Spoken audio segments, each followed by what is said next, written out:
Hi, with the postseason looming ahead for many of you guys, I wanted to share some rules that I came up with in order to help wrestlers keep from choking. First, what is choking?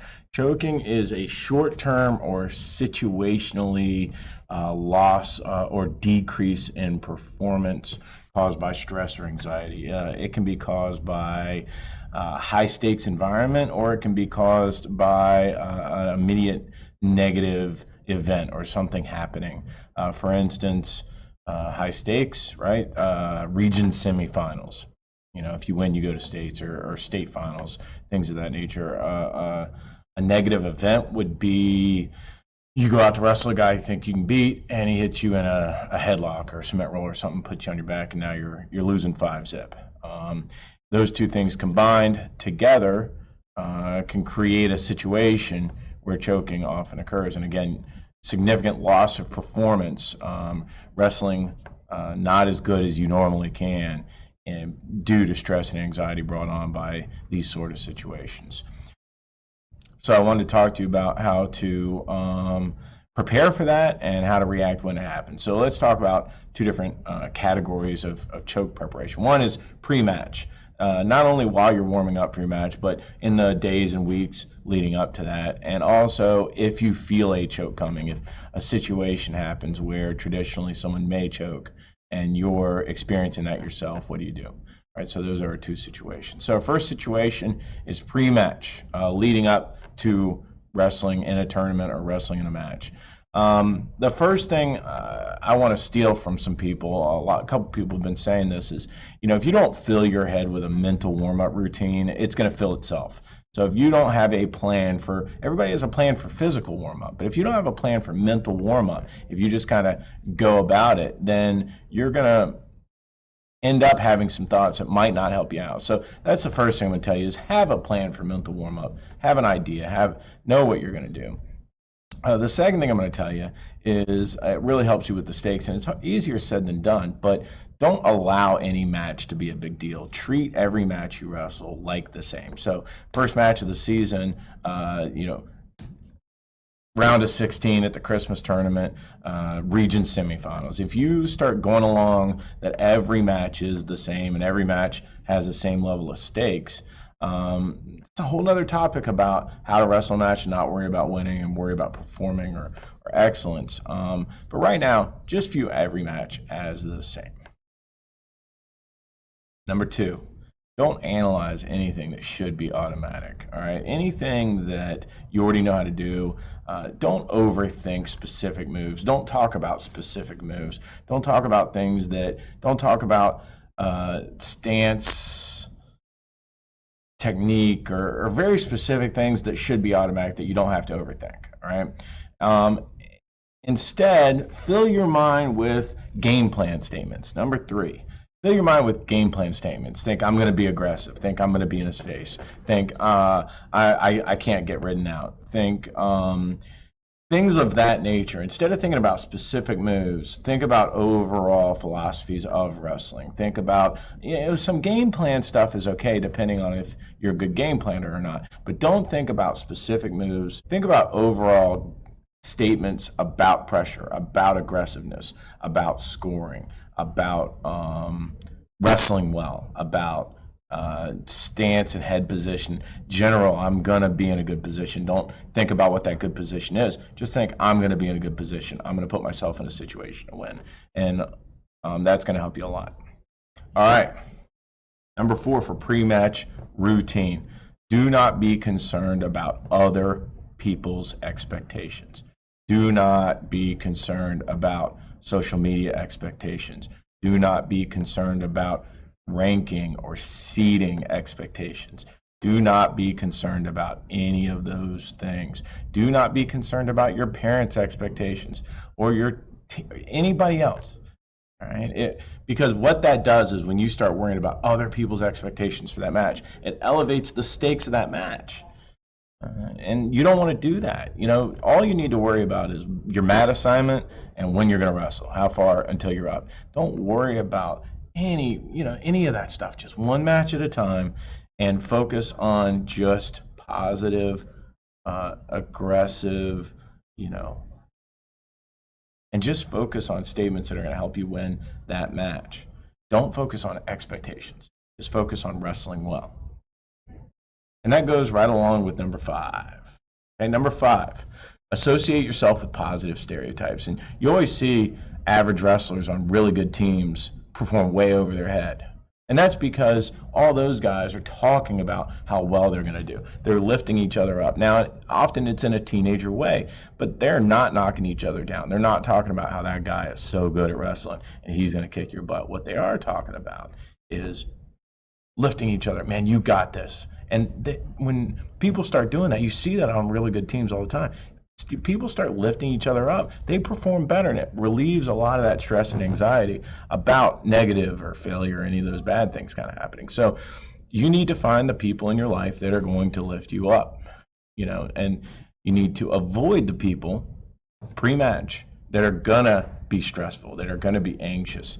And this goes to coaches and parents. If you are an anxiety person, if you're a bracket reader or any of that kind of stuff, sometimes the best thing you can do is just leave your wrestler alone. Just stay away from them and allow them to mentally get positively prepared for their match.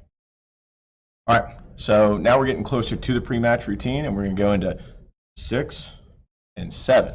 So number 6 is healthy distractions. So as you are leading up, now, when you're on deck and in the home, things of that nature, you got 2 or 3 matches, a little bit different, but you're 4, 5, 6, 7, 10 matches out. You need to get out of the gym. You need to, I don't think phone use is bad, but sucked into your phone, not knowing what's going on is. But walk around, get up out of the bleachers, get out of the noise. There's something about that noise level in a lot of these arenas that increase stress and anxiety. Get up, walk around, find somewhere to relax, talk to people, talk to managers on the other teams, just read a book. A lot of people, find a book and they read a book and crossword puzzles, anything to just get your mind off of it and plan that out. Have that planned as part of your tournament plan, that I'm going to have this extra stuff to do that has nothing to do with wrestling to keep my mind off what's going on until I need to mentally get ready. And that goes right along with number 7. Develop a routine that you can copy anywhere. Back in the day, when knights were preparing for battle, they put their armor on in a specific way, in a specific order, and it got their mind right. It got their mind right and ready for battle. And so what you need to do, a lot of teams have a team warm-up routine, and they do the same thing every time. I think that's great. But in addition to that, I think you need to be able to have a routine, a very similar set of things that you can do before your match, but you can do it anywhere. It's not something that is based on being in your home gym. It's not something that's based on a certain person being there, giving a certain person a certain kind of high five or anything like that. It's got to be something that you own, that's all you, that you can repeat anywhere at any time. And having that routine is going to help you to, again, relax and get ready for whatever is coming at you. And the final part, number 8, is relax. There is a group of people that do really well by getting all hyped up and just highly motivated and adrenaline rush and slapping themselves and all that kind of stuff. And if that works for you, I say go for it. But don't get going too early, all right? Especially in finals. We have introductions and music and people are walking out, and it's such a different environment. Any of these tournaments where things change up a little bit, if you've got 2 hours before your match and you're walking around getting yourself hyped up for it, by the time it's time to wrestle, you're going to be so wound up. You need to just work on breathing and other relaxation techniques that work really well. But find the ones that work for you and just relax. Okay, now let's talk about the next situation. Go and put yourself there. Think about a match that you're wrestling and some bad stuff has happened. Or think about someone else. You've seen a match and you've seen bad stuff happen and you just see things just unravel and come falling apart for that wrestler. And then think of another match where you've seen something bad happen and things work really well and that individual ends up coming back and winning. All right, so now that you have that situation in your head, we're going to talk about what you can do when you're in that situation. You need to first be able to recognize it prior to any of our steps here. You need to recognize that you're in the situation without freaking out about it. Have a coach that recognizes the situation, walks you through the steps sometimes. The first two things that I'm going to talk about are more tactical rather than mental. All right. The first thing is I like to call it stepping out of the batter's box. Okay, so you get hit in a headlock, you fight off your back, you get to your belly, you get out of bounds.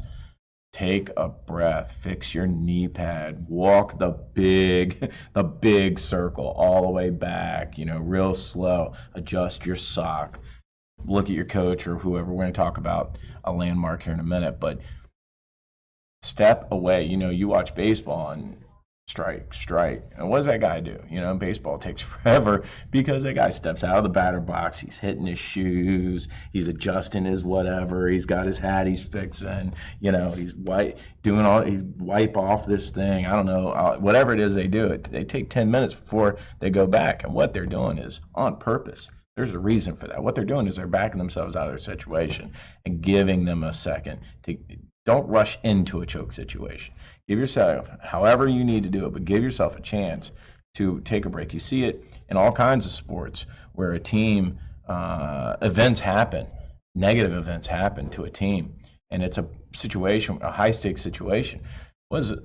Coach calls a timeout, calls his team over, and gives everybody a chance just to stop and think. And it's harder in wrestling to do that than a lot of other sports. But again, go out of bounds. Take that long circle, adjust your knee pad, anything that you feel comfortable ethically doing, go ahead and do in order to give yourself a chance to stop and breathe and relax. So number two, also tactically, is this is right out of Sun Tzu, Art of War, right? Okay. Only wrestle in situations where you're really, really, really comfortable. And a lot of it depends on your risk-reward situation. Is there 20 seconds left in the match? That's completely different. But if something bad happens right at the beginning of the match, you get decked, right? And you fight off your back and you're losing 5-zip. You've got whatever, you got 5, 6, 4 minutes left, depending on your age group and whatnot, but you've got time. Just wrestle where you're good. Earn 1 point at a time and battle your way back in. Don't think that you have to go big right off the bat. Now, sometimes that does happen, but don't think you have to go big in order to get back in that match. Wrestle where you're well, flee where you're not. Wrestle where you've been successful all season. Go to those situations and get out anything that you're not good at. All right, now let's go a little bit more into the mental game. All right, we're going to talk about number 3 during the match.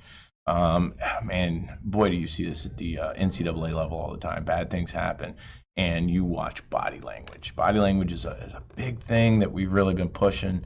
The hands out, the shaking your head, the look on your face, any of those emotions, if you express them through body language, none of that's going to help you. I've never seen somebody freak out physically, visually in front of people, and that helped them keep from choking.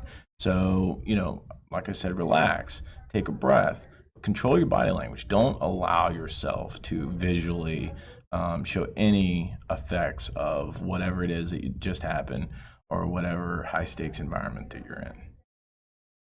All right, number 4, don't worry about outcome indicators. Worry about what it is you need to do. Come up with a game plan and say, okay, here's the move I'm going to hit. Here's the situation I'm going to wrestle to. Here's what I'm trying to get after. But don't worry about too much the score. Know what the score is. No time's left. But don't just stare at the score. Don't just worry about time running out. Don't think about time running out. Just think, what is your 30-second game plan? What is your third period game plan? What is your I have 5 minutes left game plan?